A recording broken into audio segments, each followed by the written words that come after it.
Waktu itu saya tidak mengenal agama, saya tidak tahu siapa Tuhan. Tapi yang saya tahu adalah saya cinta sama ayah saya. Jadi saya ambil dari tong sampah makanan karena saya nggak punya makanan. Kalau ditanya mana mamanya, mama saya dilarikan ke rumah sakit jiwa karena beliau kena gangguan psikologi. Sahabat Crosstalk, bersama saya Grace Kusno dalam Bincang-Bincang Crosstalk.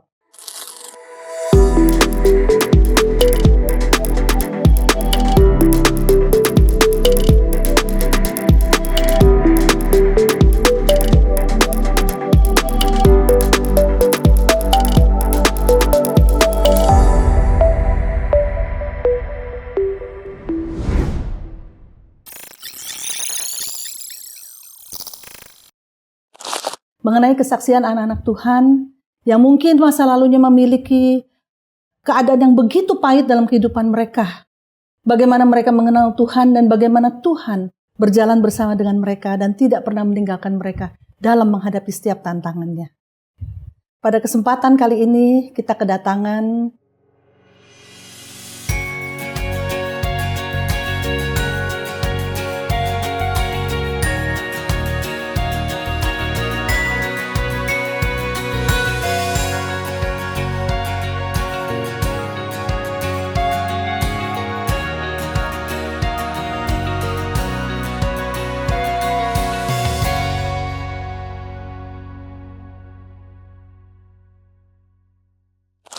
Ko Tommy Wong, katanya terkenal panggilnya Koh ya. Ya, Ko Tommy ya. Nice to meet you, Grace. Nice to meet you too. Thank you so much karena Ko Tommy itu saya melihat adalah sebuah pribadi yang sangat rendah hati.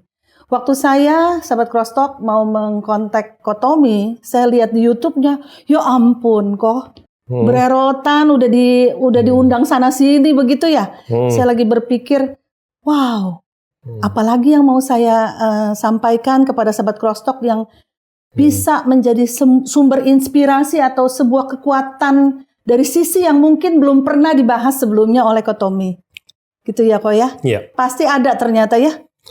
Saya rasa special edition ini ada. Special edition. Ya Ko Tommy bahkan siapkan secara khusus sahabat Crosstalk special edition yang tidak dibicarakan atau tidak disampaikan di dalam podcast-podcast lainnya. Belum pernah ya. Oke, Ko Tommy secara cepat bisa yang sisi-sisi yang memang sudah banyak dimunculkan, tapi mana tahu sahabat Crosstalk belum pernah lihat, tapi lebih singkat padat begitu ya. Oke. Silakan, salam buat teman-teman sahabat Crosstalk di episode kali ini ya. Jadi kan saya melihat Crosstalk ini adalah sebuah podcast yang kita memuliakan Tuhan. Jadi pasti ada sisi-sisi yang notabene tidak muncul di podcast-podcast lain karena saya juga harus menjaga semua yang namanya SARA ya. Jadi supaya enak kan semuanya bisa mengerti ketika di sharing bisnis, kita tidak membawa ke dalam agama dan sebagainya. Tapi di Crosstalk ini, saya akan lebih fokus bagaimana penyertaan Tuhan di dalam hidup saya. Sisi rohaninya gitu ya? Nah, kalau secara singkat, di podcast-podcast lain, kebanyakan adalah tentang kehidupan dan bisnis. Dan saya rasa sahabat Crosstalk sudah, kalau sekali ketik Tommy Wong, Anda sudah banyak sekali dapatkan bagaimana jatuh bangunnya perjalanan bisnis saya, bagaimana saya bisa survive dari pandemi, bagaimana di dalam berbisnis saya seringkali bawakan dalam media sosial, tentang kiat-kiat bagaimana menghadapi piutang, bagaimana survive dalam bisnis ketika sudah berjalan puluhan tahun, bahkan mungkin buat Anda yang baru start bisnis. Nah, di Crosstalk kali ini saya rasa saya tidak akan membahas itu semua, selain mungkin teman-teman secara simple adalah, saya adalah seorang pebisnis yang berawal dari keluarga yang berkecukupan, bahkan kaya raya. Kakek saya memiliki banyak sekali aset gitu ya. Namun dalam perjalanannya karena ayah saya sebagai pewaris tahta atau istilahnya kalau di Chinese itu ya putra pertama, laki-laki lagi ya. Jadi pasti akan diwarisi banyak sekali harta. Nah, tapi harta itu sekaligus menjadi celaka ketika ayah saya saat perjalanan ke ziarah ke makam kakeknya, artinya kakek buyut saya lah ya, itu kecelakaan. Nah, disitulah hancur berantakan hidup saya yang tadinya kaya raya, saya sampai harus masuk terjun ke dunia jalanan. Iya, itu usia 7 tahun kalau nggak 7 salah tahun, ya? Iya 7 tahun, saya jadi petarung jalanan, jadi pedagang koran, disundut, sebagai anak yang tidur di aspal pun saya sudah lewatin semua. Bahkan yang paling saya rasa dalam hidup ini saya tidak mau mengulangi, saya rasa teman-teman juga nggak mungkin mau, adalah saya terpaksa mengambil sisa makanan di tong sampah. Saya waktu itu saya tidak mengenal agama, saya tidak tahu siapa Tuhan. Tapi yang saya tahu adalah saya cinta sama ayah saya. Jadi saya ambil dari tong sampah makanan karena saya nggak punya makanan. Kalau ditanya mana mamanya, mama saya dilarikan ke rumah sakit jiwa karena beliau kena gangguan psikologi. Itu karena kematian dari papa dan juga tekanan keluarga. Karena almarhum mama saya, sekarang mama saya sudah almarhum ya, kemarin pandemi. Jadi beliau ditekan oleh paman-paman dari ayah saya dan terancam dengan pembunuhan, tiap malam ditakut-takuti dan sebagainya. Akhirnya ya beliau menderita gangguan kejiwaan. Dan akhirnya dipindahkan ke asalnya dibawa ke Jakarta, ke Rumah Sakit Abdi Waluyo. Karena keluarga mama saya juga orang-orang yang hebat sekali lah yang di Lampung. Mereka baik sekali. Nah, tapi sayanya karena saya punya marga, jadi saya punya prinsip. Saya tidak mau ikut keluarga perempuan. Apalagi makam ayah saya di Kembang Kuning di Surabaya. Jadi saya bertahan tetap di Surabaya. Dan ketika nenek saya dari mama saya tanya, kamu nggak mau ikut ke Lampung saja, gitu loh. Enggak, saya nggak bakal ikut kamu. Saya cucu dalam. Saya mau sama papa saya. Saya cinta papa saya. Tapi mama kamu dirawat, nggak apa-apa. Dedek bawa aja. Jadi adik saya ikut mama di Jakarta. Iya, ke Jakarta. Nah, di Surabaya itulah saya, ya semua itu saya lewati, termasuk mirisnya adalah saya terpaksa harus, karena mempertahankan prinsip, jadi saya harus cari makanan sisa, saya kumpulin di kantong plastik. Itu sebenarnya bukan makanan benar-benar dari tong sampah juga, bukan. Banyak juga kan podcast tertentu kadang-kadang mengasosiasikan seperti itu, enggak. Saya tuh gini Grace, supaya saya tuh terhormat, saya tuh maunya tetaplah ada jasa yang saya berikan untuk barteran makanan ini. Jadi saya datang lagi ke sekolahan saya. Di mana saya udah nggak bisa sekolah kan, saya sembunyi di kantin, saya tungguin teman-teman saya makan siang. Mereka selesai makan siang, lonceng kan bunyi tuh. Begitu lonceng bunyi, mereka lari masuk kelas, kan ada sisa makanan. Nah, itu saya bilang sama ibu kantin, Bu, saya yang beresin. Saya nggak bisa gaji kamu loh. Nggak apa-apa, Bu. Saya beresin aja, saya cuciin piringnya. Saya taruh. Kadang dia baik, kadang dia kasih saya makan. Kalau ada sisa makan, maksudnya ada masakan ya. Tapi kalau nggak ada ya, kan memang nggak ada digaji. Tapi saya merasa bangga dengan saya bisa menukar jasa saya. Nah, semua makanan yang saya masukin kantong plastik itu, Grace, saya bawa pulang. Saya bilang, Bu, nanti saya buang ke tong sampah ya. Nah ini gitu loh ya. Padahal enggak, saya duduk di jalan, saya rokok ke dalam, saya makan sambil mandang langit. Jadi saya duduk di trotoar gitu, saya bilang, ayah di mana? Ayah tahu nggak kalau sekarang aku itu seperti ini keadaannya gitu loh. Tapi aku seneng ayah, aku bisa makan sama kamu ayah. Jadi saya mandang langit. Seolah-olah makan sama I don't know kenapa waktu itu aku mandang langit, aku juga nggak ngerti. Tapi aku merasa kedamaian ketika aku bisa makan bersama orang tuaku. Even walaupun itu hanya sebuah imajinasi. Iya. And sampai sekarang sih. Jadi kalau saya makan soto ayam, saya merasa bahwa almarhum ada di depan saya gitu loh. Karena ayah saya suka soto ayam. Nah, jadi ini bikin lapar juga podcastnya ya. Oke lah, sekilas kira-kira gitu. Sekilas seperti itu. Saya punya masa kecil ya. Dan kemudian intinya adalah saya dalam suatu pertarungan saya kalah babak belur. Kalau 1 orang 2 orang saya bisa lawan, tapi sebagai petarung jalanan kalau 6 orang kan babak belur juga. Iya. Itu masih Surabaya? Masih. Saya melarikan diri, paman saya mau bunuh saya, jadi saya mau nggak mau jualan koran, jadi petarung jalanan dan sebagainya. Intinya adalah berakhir di rumah sakit, Grace, karena saya ya dicelakai lah, habis ada yang nggak senang. Di saat itulah saya di rumah sakit, saya pikir wah asik gitu ya. Orang di rumah sakit kan sedih, saya nggak, saya merasa wah asik. Akhirnya saya bisa bertemu dengan almarhum ayah saya, gitu loh. Gitu ya. Banyak orang bilang kalau bahasa orang Chinese kalau orang meninggal ke tiantang, ke langit. Ya udah waktunya nih saya ketemu papa. Saya buka mata, saya lihat, terang gitu ya. Ada rambut putih, senyum sama saya. Wah, saya senang. Oh, itu kisah masih di Surabaya? Iya, masih di Surabaya. Saya senang sekali. Saya pikir, wah, saya akan ketemu papa. Tapi kok kenapa ini orangnya rambut putih, senyum ya, tapi tua gitu ya. Bukan bidadari ya, jadi teman-teman jangan pikirannya gitu-gitu ya, enggak ya. Iya. Ternyata bukan. Ternyata almarhum nenek saya. Oh, nenek saya dari waktu itu belum almarhum. Ya, kalau sekarang saya bilang almarhum karena udah nggak ada kan. Tapi nenek saya waktu itu dari Lampung, dia datang. Datang khusus dia bayar tuh rumah sakit, dia senyum sama saya, dia bilang sama saya gini. Dia pintar bahasa Inggris gitu. It's time to go home. Maksudnya sudah waktunya kamu itu pulang. Ikut aku, ama gitu. Nenek. Ikut ama. Oke. Ya waktu itu saya nangis. Saya senang sekali. Masih ada orang yang sayang sama saya. Iya. Saya pegang tangannya, saya bilang, Nek, saya ikut. Nah, saya ikutlah ke Lampung. Nah, itu secara singkat mungkin juga teman-teman tahu di Lampung saya tetap pegang prinsip tidak mau makan nasi orang kalau tidak berjuang. Ini konon almarhum ayah saya mengajarkan. By the way, Ko Tommy itu sekolahnya jadi berhenti di kelas berapa? Di kelas berapa Ko Tommy? Saya kelas 6 itu sudah. Luar biasa ya Ko Tommy ya. Iya. Dan sejak itu nggak sekolah lagi? Waktu itu sempat tidak sekolah, tapi kakek saya itu intinya dalam cerita kalau di buku Ting ya, buku kisah saya kan ada tuh ya, ada yang nulisin gitu. Itu saya tuh satu kali itu kakek saya sempat menemukan saya gitu loh, mencari saya. Dan saya kembali disekolahkan ke tempat yang baik gitu loh. Tapi saya melarikan diri lagi. Karena kakek saya nggak tahu kalau saya itu bakalan dibunuh. Iya, ini kakek dari bapak, berarti dari ayah. Iya. Ketika saya di Lampung, saya berangkat ke Lampung, saya tetap pegang prinsip, papa saya kan bilang, jangan kau makan nasi orang kalau kau tidak berjuang. Jadi walaupun nenek saya dan keluarganya itu baik sekali, Grace. Baik, mereka orang Kristen yang baik sekali.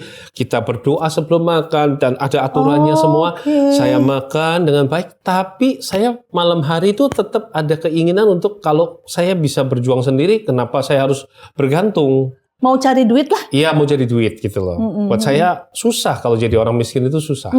Minta nggak mau, minta nggak mau gitu ya. Saya lihat cucu-cucu lain itu selalu dapat uang jajan dari orang tuanya. Lah mama saya kan gangguan kesehatan, Chris. Dan udah bergabung di Lampung atau sudah bergabung di Lampung. Singkat cerita lah ya. Nah, kayaknya yang bagian ini belum pernah diceritain. Belum pernah. Di Lampung itu belum pernah diceritain. Iya, karena itu di Lampung itu Kristennya kuat sekali. Nenek saya ini adalah penatua gereja, dia juga evangelis, dia juga hamba Tuhan. Dia adalah orang yang sangat cinta Tuhan. Bahkan Gereja Tritunggal itu merupakan salah satu gereja yang boleh bilang nenek saya menjadi salah satu simbol lah di situ. Kuat banget.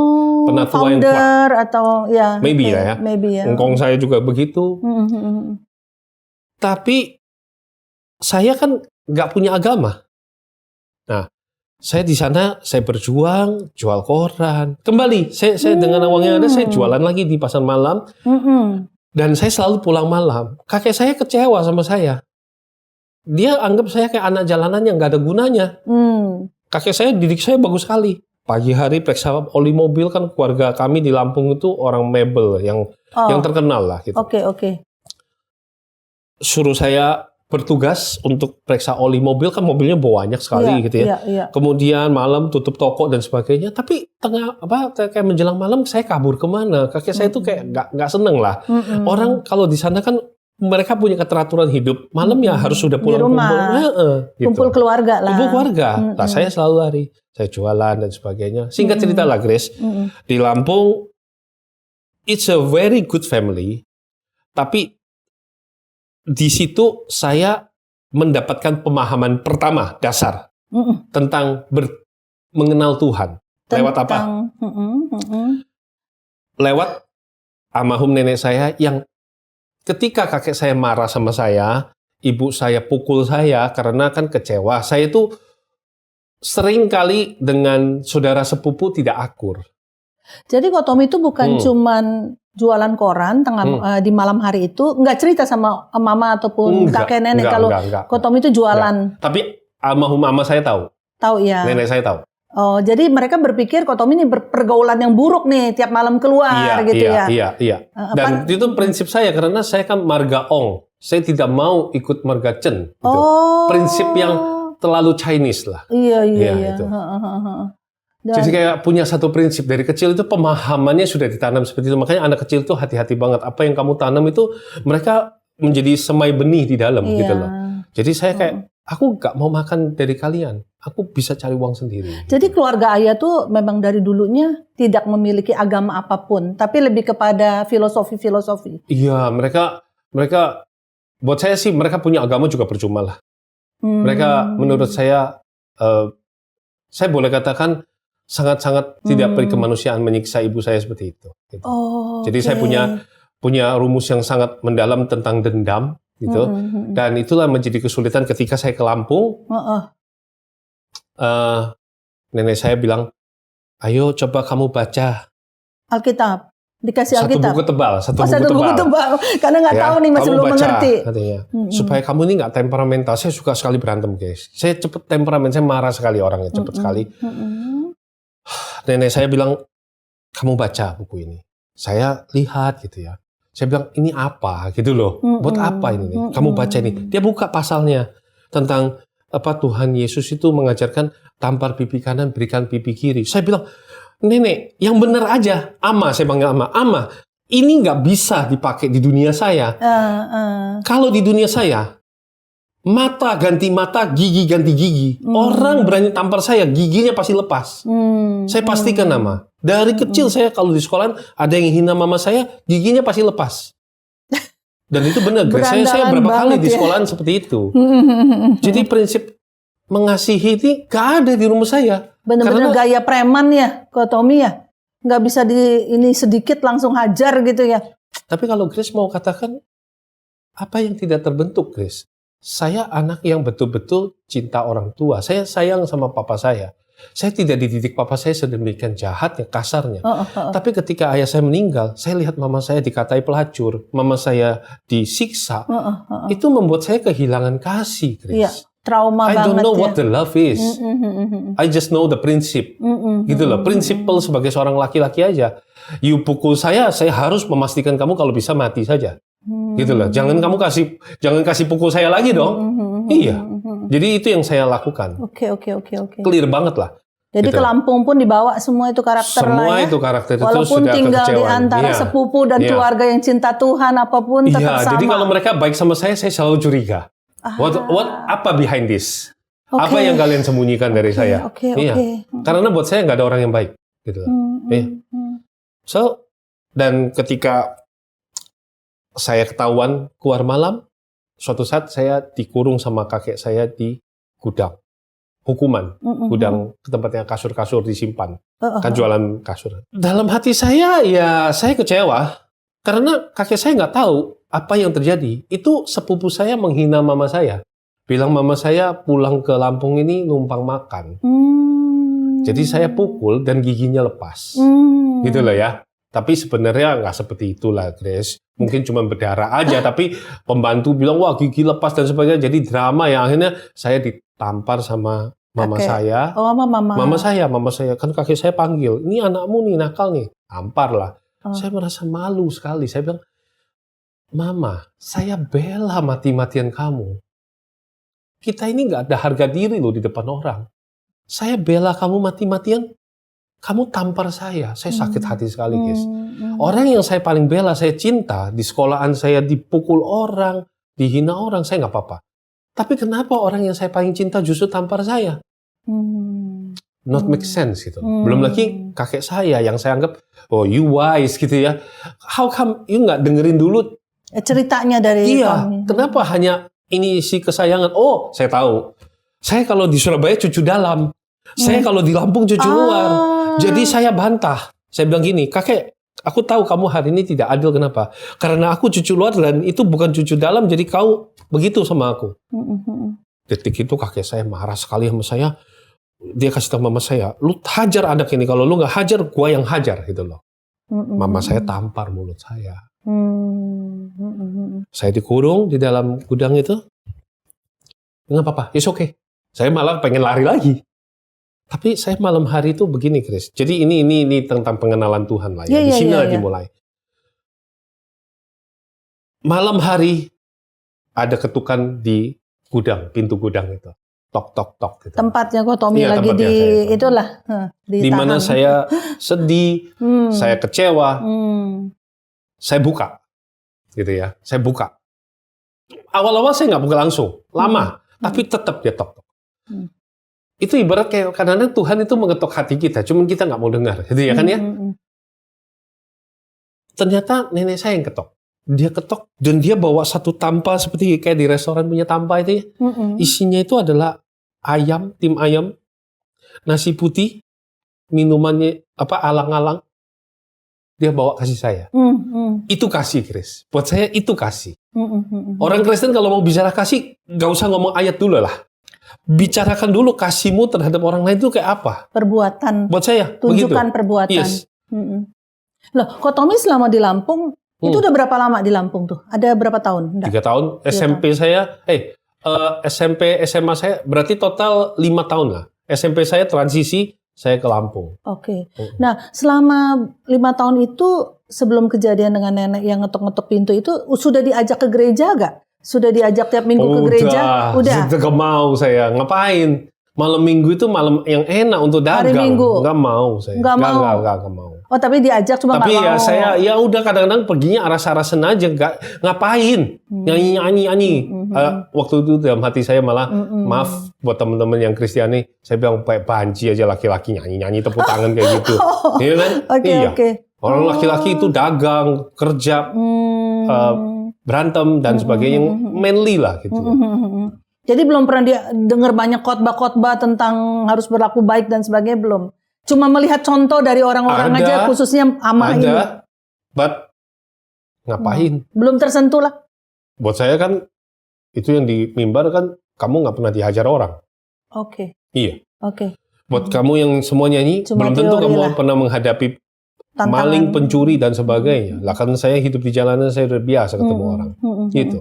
Oke. Ya, lanjut kata. Jadi, di gudang itulah di mana saya merasa kecewa dengan semua hal. Ketukan itu, makanan itu membuat saya, ya saya tetap pegang prinsip. Nggak mau makan gitu. Sakit hati. Nenek saya, dia santai sekali gitu. Dia berdoa gitu. Dengan bahasa Hokkien gitu. Ya. Shongti gitu. Saya ingetnya gitulah kurang lebih kalimatnya. Mungkin teman-teman di sini kalau ada yang tahu, Shongti itu panggil Tuhan Yesus gitu. Dia mendoakan saya. Saya tahu lah itu doanya kurang lebih tentang anak ini gini. Sedikit-sedikit saya tahu lah, anak ini anak yang baik. Tuhan selamatkan dia dan sebagainya.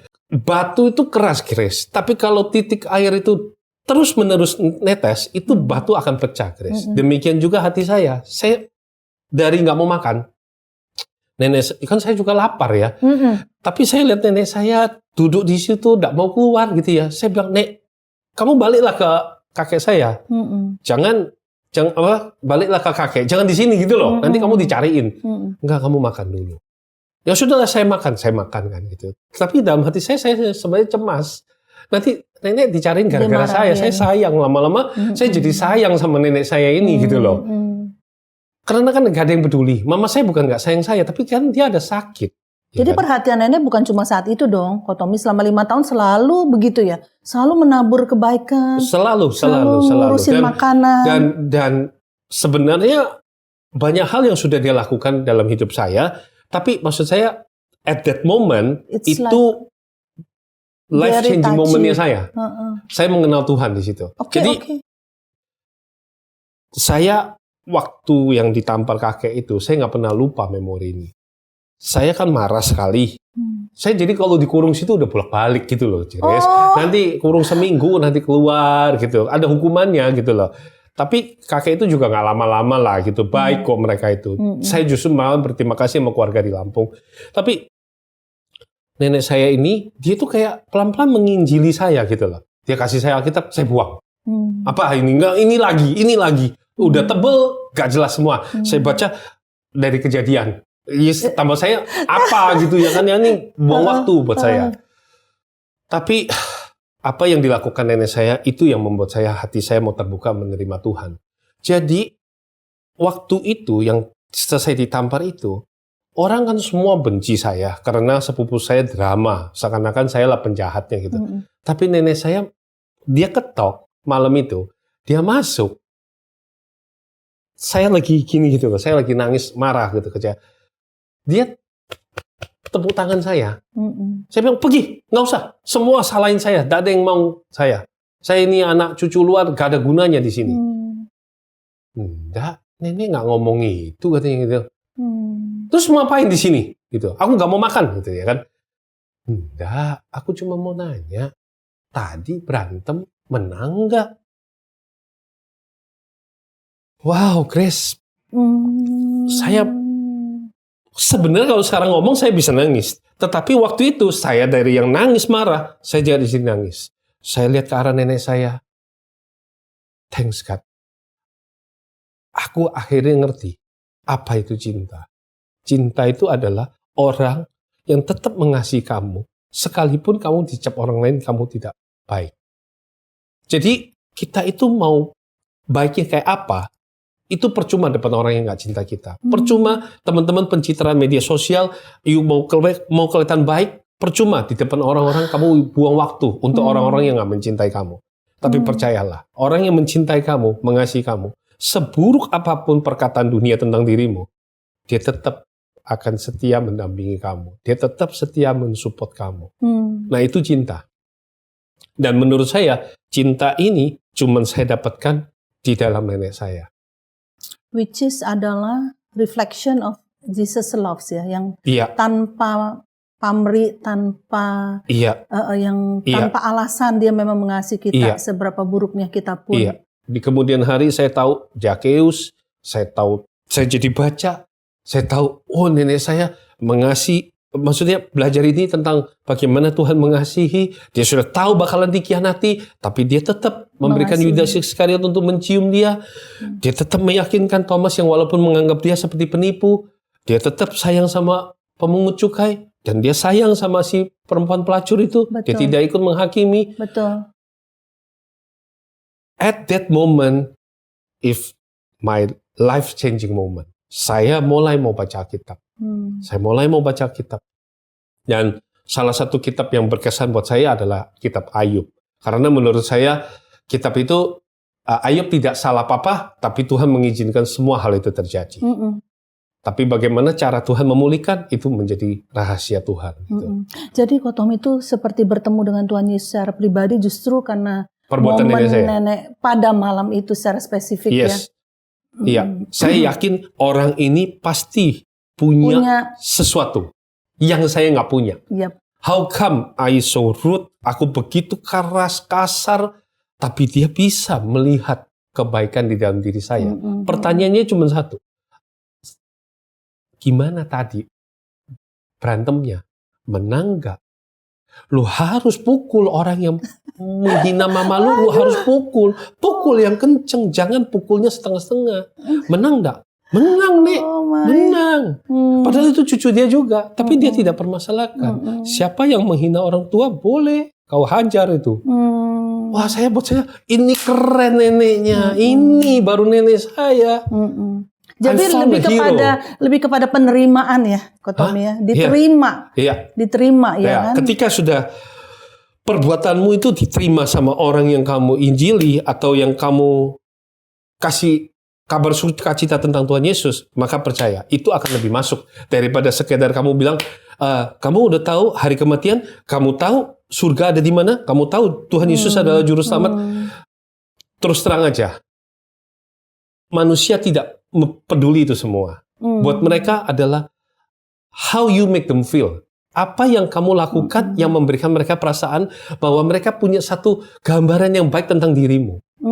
Dari situ baru terbuka pintu-pintu hati yang keras, yang akan membuat dia mau langkah pertama minimal mengenal siapa Tuhan yang disembah oleh Ama, gitu kan, Kotomi ya. Jadi disitulah terima Tuhan Yesusnya boleh dikatakan atau gimana? Saya bilang sama Ama hari Minggu saya ke gereja. Saya akan bangga sama Ama. Habis itu saya punya rapot 5 besar. Walaupun tidak bisa ranking 1, tapi setidaknya dari yang paling sering bermasalah di sekolah, saya jadi yang 5 besar. And then kemudian saya jadi ketua pemuda di gereja, saya nyanyi kur paduan suara. Itu step by step tuh. Ya, jadi after decision itu, Transformasi itu begitu indah dan cepat. itu transformasi langsung seperti itu. Jadi Because I want to make my grandma proud of me. Karena dia bangga sama saya. Dia tidak kecewa sama saya. Seburuk-buruknya saya, dia bilang sama saya, kamu menang nggak? Jadi dia menaruh saya dalam posisi hidup itu, dia menaruh saya di hati saya. Di hati dia itu adalah orang yang penting. So, saya tidak akan bikin kecewa orang yang begitu menganggap saya penting dalam hidup dia. Saya pengen kasih lihat rapot saya yang bagus. Saya pengen tahu ama saya senang sama pemuda gereja. Saya mau jadi ketuanya. Saya benar-benar melayani hari Minggu. Dari yang dulunya nggak peduli sampai tukang parkir gereja tahu. Tukang parkir gereja pun tahu kalau saya itu pulang sekolah pun saya akan mampir gereja. Oke. Nah, tapi bukan semata-mata hanya karena Amah kan sesudah itu Kotomi memang merasakan Tuhan sendiri secara pribadi dalam hidup Kotomi, kan belajar juga dari firman, kemudian kan baca firman. Iya, ada. Tetapi saya rasa konteksnya sebatas lebih pedomannya adalah nenek saya. Sebagai for the start ya. After now kan. Jadi kayak semacam bahwa karena ada figur yang kuat, jadi saya juga harus kelihatan oke di depan dia. Aku pencitraan depan nenek. Kalau bilang benar-benar Tuhan menyentuh hidup saya belum merasakan totally belum. Tapi ada nanti dalam momen saya nanti ya di bisnis story itulah. Nah, saya punya plan gitu. Saya punya plan pensiun di usia 38. Iya. Badai terjadi dan Tuhan tidak tinggalkan saya. Di situ perjumpaan saya dengan Tuhan lebih intim. Dan lagi. itu nenek lebih saya deep lagi. Yang lucunya nih Grace, dan ini nggak ada di semua podcast, nggak bisa diceritakan juga kan. At that moment, the moment I found Jesus,